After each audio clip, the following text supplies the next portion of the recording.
Good morning. It's Loren. I'm coming to you from the Tanglewood Wellness Center in Costa Rica. And I have been asked this morning to speak about hydration from fruit versus hydration from drinking water. Right? Okay, got the question right. That's good. That's a good start. I grew up hearing, I think the campaign started sometime probably in the late 60s. There was a lot of publicity about drinking water. And so I grew up for most of my life hearing that you should drink 8 glasses a day, that you should, now there are formulas, people say you should drink an ounce for every pound of weight that you have, all these different things. And yet it's interesting, if we think about our closest primate relatives, we find that they rarely drink water at all. And in my own experience, I went from eating a conventional diet and drinking tons of water to changing my diet many years ago now, 21 years now, on fruit and salad primarily. And for most of that time, I rarely drink water at all. And yet, I've consistently, every time we've measured it, I've consistently been close to fully hydrated, where most people show up here significantly dehydrated, even though they're drinking lots of water. What's going on there? Well, I finally started to put this together about 5 or 6 years ago. We started measuring people's hydration level, and I could actually see where people were. And then I think it was just in the last year I read something that said, some expert was saying, true or not, I can't vouch for this, but it makes sense to me based on what I've seen, that the water we drink is 10 to 20 times harder for the body to actually assimilate than the perfect water in our food. The water in our fruits and vegetables is structured by the plant. It's perfect. It's exactly what our bodies are looking for. And when we take water, this is spring water, it should be closer than anything else. But any water that's been processed or purified in any way will no longer have anything close to the same structure. And so your body will have a much harder time actually using it, which is why one of the reasons why people can drink 10, 20, glasses a day and still not get hydrated. And I've seen that. I've had people coming in here drink tons of water and are still dehydrated. So there's several things going on. And maybe to back up, and I've shared this before on video, but to back up for you guys, how do we get dehydrated in the first place? Well, you've probably eaten corn chips before, right? How much water do they have?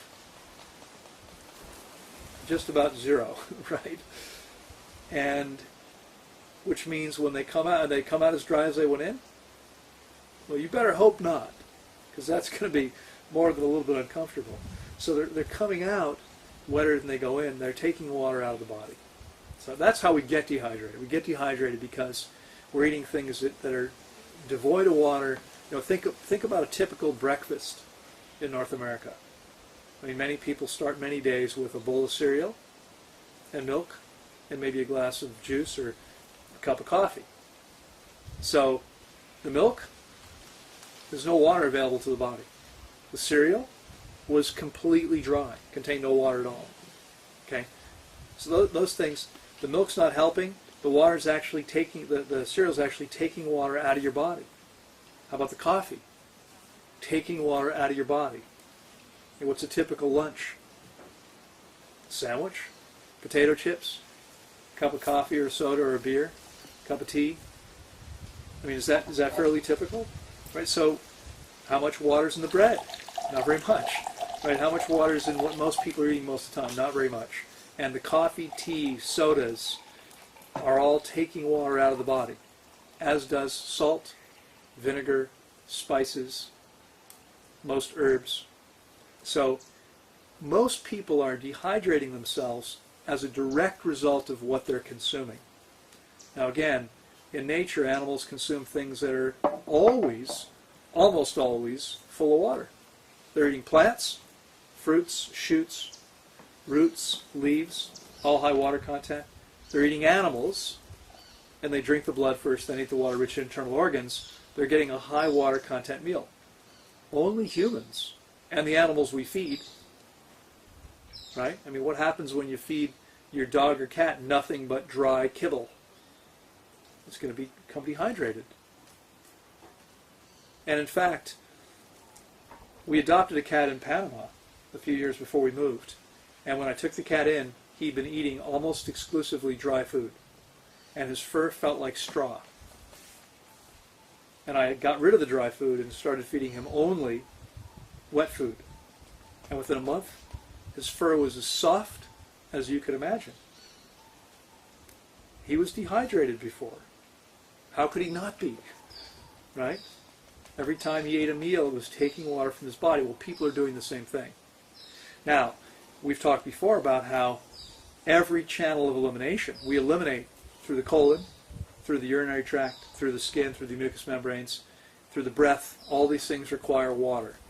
So until the body's clean, it's using water to try to eliminate all the stuff that needs to be eliminated, which means it's very hard to get hydrated until the body gets clean. You guys here are fasting 6 weeks and 6 weeks and 26 days and 21 days.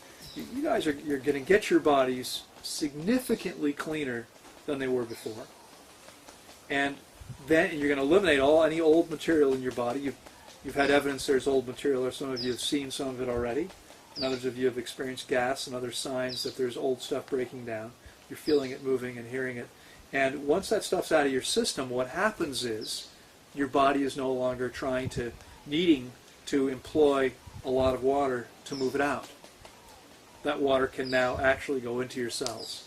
And so we'll see, especially with you guys, because you'll have 3 weeks here refeeding, we're going to see your cellular hydration start to shift up quite a bit.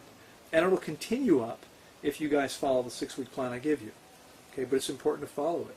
If you do that, you're going to see an amazing shift in your hydration. But ultimately, the bottom line is, first of all, until you get your body clean, it's going to be very, very difficult to get hydrated.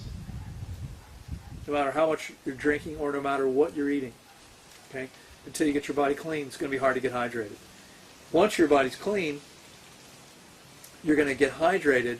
If you get your body clean and then go back to eating foods that are largely devoid of water and or things like coffee, tea, sodas that are diuretics and taking water out of your system, it's going to be almost impossible to stay hydrated or to continue getting hydrated, no matter how much water you drink, because all that water is going to be employed in eliminating stuff and being lost as a result of diuretics. So, bottom line, get your body clean, eat the diet your body's designed for, and what happens? You'll stay hydrated with very little water necessary. Very little. Eventually. It may take you a while to get to that point. But, again, as I've said to you guys before, I probably, on average, drink a glass or 2 a week. It may vary, but doesn't vary very much. Okay? Doesn't change very much. Now, there's several other things going on there. It's all interrelated, but what happens when your body gets cleaner? What happens to your body temperature? Well, the average person, every time you eat a cooked meal, your body temperature tends to go up. So the average person eating cooked food 3, 4, 5 times a day, they're walking around with a low-grade fever all the time. If they have a low-grade fever all the time, they're using water that you don't need when your body is operating at a lower temperature. So I just spent an hour in the sun. I was on the phone. The only place I can get a signal is over there. I was in the sun the whole time. I was on the phone. And the sun's pretty warm. I don't sweat a lot anymore because my body temperature runs 2 degrees below normal temperature all the time. 2 degrees Fahrenheit all the time. And I would suggest to you that's where the human body is designed to operate from. I mean, as tropical animals, where would you be more comfortable? At 98.6 or 96.6? Obviously at 96.6. That's what happens when your body has a chance to cleanse itself and you stop putting things into it. Now, I've always been honest about this. I have over the years, on occasion, eaten cooked food. Every time I do, within half an hour, I start to feel warm, like, too warm, start to get hot.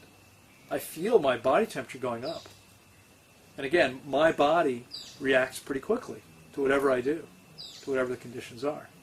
So it happens right away. But, that's another reason why you don't need as much water once your system's clean, because you're operating at a lower temperature. So, bottom line, getting hydrated from your food, raw fruits, simple leafy greens, simple salads.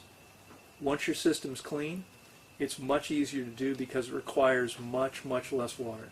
And we could put a little bit of some numbers to this. We're going to have to make them up because I don't have numbers. But let's imagine for a second that with each meal, right?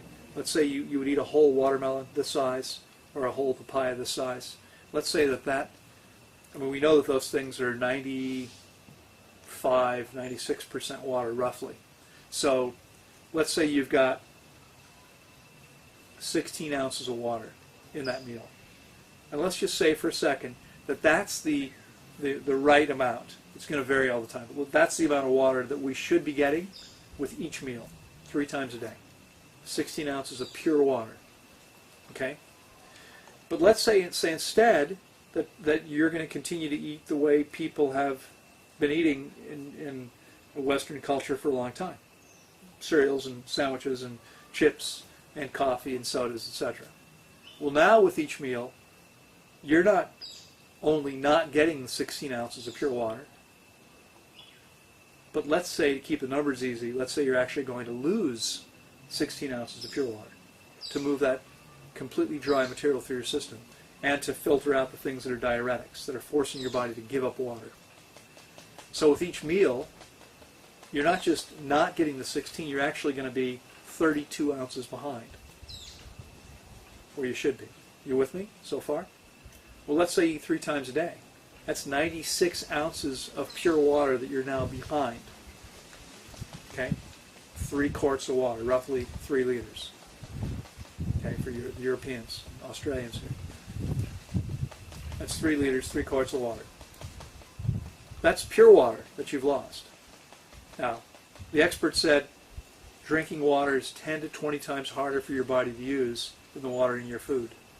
That means you would need a minimum of just under 1,000 ounces or 30 liters a day to get hydrated, to make up for what you've lost. Just to make up for what you've lost as a result of eating.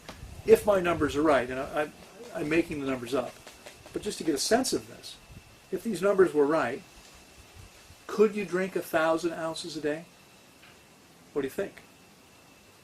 You'd probably be in big trouble if you tried. Because if your kidneys, both of them, are functioning well, you can filter 4 or 5 gallons of water a day. I think it's 4 gallons a day. That's the maximum your 2 healthy kidneys are really designed to process. What happens if you take in more than that? You take in more than that, what happens is you begin to dilute your electrolytes, and you wind up in trouble. You can die. As some of you may remember, maybe you heard about this. It was, I think, 3 or 4 years ago now, at a fraternity, some university in the U.S. Part of the pledge, the freshmen wanted to join the fraternity. One of the things they were forced to do, or told to do, was to drink gallons of water, like all at one time, to chug gallons of water. And 2 of the young men died as a result. Okay, 2 18-year-olds died as a result of drinking 2 or 3 gallons of water in 10 or 15 minutes.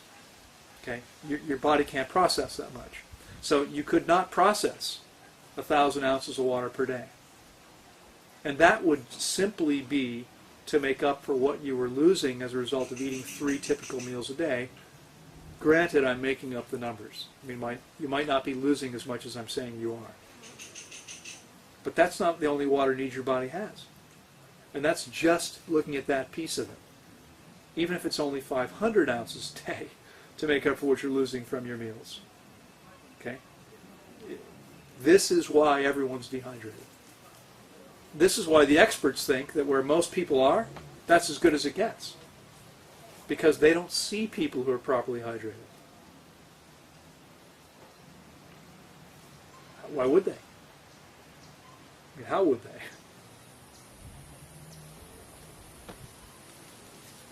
Does that make sense? Crazy stuff.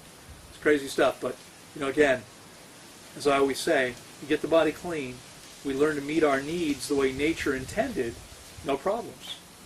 Now, for raw foodists watching this, I mean, your dehydrated stuff may taste good to you, and it may be fun, but you do not want to be eating dehydrated food on any regular basis, because it's sucking the water out of your body.